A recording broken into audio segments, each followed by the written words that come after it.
Australians are famous for being relaxed and easygoing, but that doesn't mean they're not paying attention. There are small unspoken things they'll notice, and sometimes quietly judge you for. They might never say it out loud, but trust me, it's there. And what I'm talking about is not necessarily big cultural mistakes, and no one's going to stop being friends with you over them. But these are little things that can make you stand out and not in the right way. And the more you pick up on these cues, the easier it is to blend in and feel at home.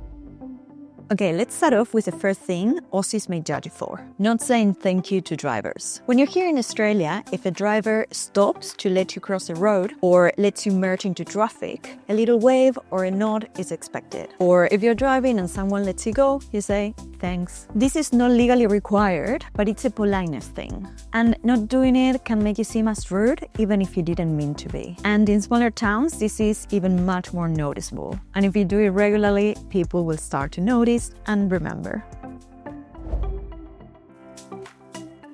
Now, the second thing relates to coffee culture. Australians take coffee very, very seriously. So if you walk into a cafe and order something completely unusual, like a triple caramel iced pumpkin latte in the middle of winter, you might get a polite smile, but behind it, they're thinking this person is a tourist. So here, people tend to stick to the basics when it comes to coffee: a latte, a cappuccino, or a long black. And cafes here often specialize in coffee and not in having 40 syrup flavors. If you don't drink coffee, that's fine, but if you do, learning the local style makes you fit in instantly. I guess it's one of those things that makes you feel like you're in the know. And yeah, 100%, I think some people will definitely judge you for your coffee choice. So much so that big coffee chains like Starbucks or others are not super popular here in Australia. There's nothing wrong with them whatsoever, but here there's a very strong emphasis on coffee culture and specialty coffee. Now, another thing that Aussies will judge you for relates to not treating customer service reps well. And this can be someone working at a retail, the waiter, waitress, or someone on the phone, or when you go to your medical appointment. Here, there's a strong culture around respecting customer service staff. So if you go to a restaurant, for example, Australians tend to not complain. For example, if the food wasn't great, they tend to not complain about it, or perhaps they don't even send it back. They're not going to make a scene, but they're quietly not going to go back to that restaurant. That's it. Also, if you're at a restaurant and you call people like no, that's not right. That's super rude. Yeah, that's considered rude. And I'm saying this because I've seen people from other cultures, including mine, especially perhaps older people, calling the waitress or waiter like this, and it's not nice. It's pretty frowned upon, so don't do it. Yeah, yelling at them or being rude or condescending doesn't come across well. Also, how you treat other people says a lot about you as well.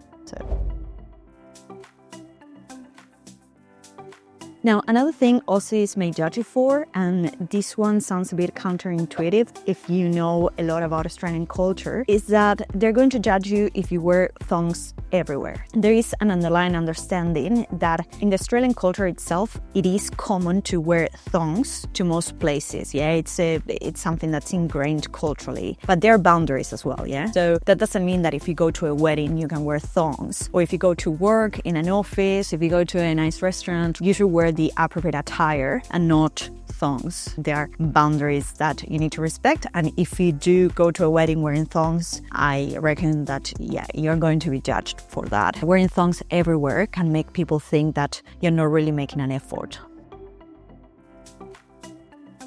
Now, another thing that Aussies may judge you for, and this one I learned it very recently because I moved to a new house. This is an old unit, and now I'm learning about the rubbish collection system. So let me explain. Australians have a system for putting rubbish bins out for collection, usually once a week for general waste and every 2 weeks for recycling. If you put your bins out too early, like 2 days before, this can be seen as lazy, and leaving them out for days afterwards, that's also going to get you noticed. And I'm realizing that now. Every time that we put our bins out, there's always a few people that leave their bins out there for, I don't know, more than 3-4 days. It's insane. They just don't collect it. And you naturally think about these people. What's wrong with them? Are they lazy? Aren't they home? Of course, they might have a good reason, but it's interesting how your perception changes around that. So yeah, and of course, each bin has the unit number, so you can see who left it behind, right? So I think there's a bit of judgment around that, and I'm guilty of that as well. And another interesting thing is that in many suburbs, neighbors actually help each other with bins. And if they see yours still out, they might roll it back in for you. But if you do it often, meaning if you leave it out for a long time, again, this may become like a silent conversation about that neighbor who never brings their bin in. So yeah, that's another thing, bin etiquette. That's something that really caught my attention, especially now that I live in a unit and now I understand what the deal is.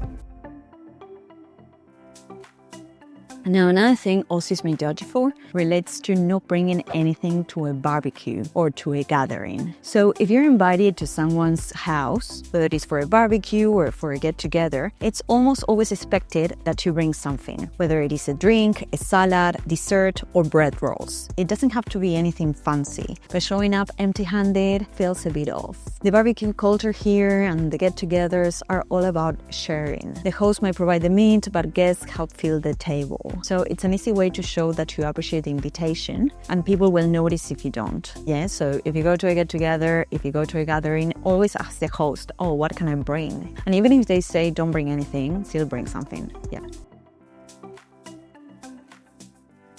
Now, speaking of this, there's another factor that Aussies may judge you for, and this is overcomplicating the barbecue. A barbecue here in Australia often involves sausages, burgers, maybe some steaks, plus sides. But if you show up with a 3-course gourmet meal that requires instructions and a step-by-step procedure, people might think that you've misunderstood the assignment. And this is not to say that Aussies don't appreciate nice food, because they do, but this talks a bit more about the Aussie culture, the emphasis that they place on a laid-back lifestyle, and the barbecue's charm is that this is a casual atmosphere, a casual get-together. You don't have to overcomplicate it. So if you make it too fancy, it might take away from that relaxed atmosphere. Another thing Aussies will judge you for, and this is a pretty big one, cutting the line. This is an unspoken rule, but of course it's good manners, I like to think, globally. But here there's a lot of emphasis on that, cutting the line. If you cut the line, if you don't wait for your turn, you're going to get a lot of stares. Perhaps no one will tell you off, but it's considered extremely rude, yeah? Same with pushing in public transport, etc. I talked about this in many other videos, but it's a good reminder, again, about public transport etiquette or etiquette and basic social norms in public spaces. Another thing Aussies will judge you for, if you brag about how much money you have, about anything that conveys status. People here tend to be pretty simple, and if they are people who are actually in a very good financial position, no one is going to really brag about it, yeah? You can talk about money, but not about how much you earn, unless you're with close friends and you're talking about your finances and you want financial advice, etc. We do discuss money a lot with my friends, but it's not about bragging or look at how much money I made or wearing fancy clothes or a fancy car, yeah? People, again, really value a casual lifestyle, so behaving in an arrogant or cocky way is very much frowned upon. And people here really value humility, that is being humble, and again, not showing off. So again, these little things are not going to ruin your friendships, but they do shape first impressions. So picking up on them is part of the process of learning how life works here. And once you get them, that's going to make it so much easier for you to fit in. So what would you include in this list? Let me know in the comments below, especially if you've been living here for a while. And if you want to watch more videos about Australian culture and learn how life works here, I highly recommend watching these videos here and here. And if you like this video, please like and subscribe to keep supporting the channel so I can keep bringing more content for you. Thanks for watching, and I'll see you next time. Bye.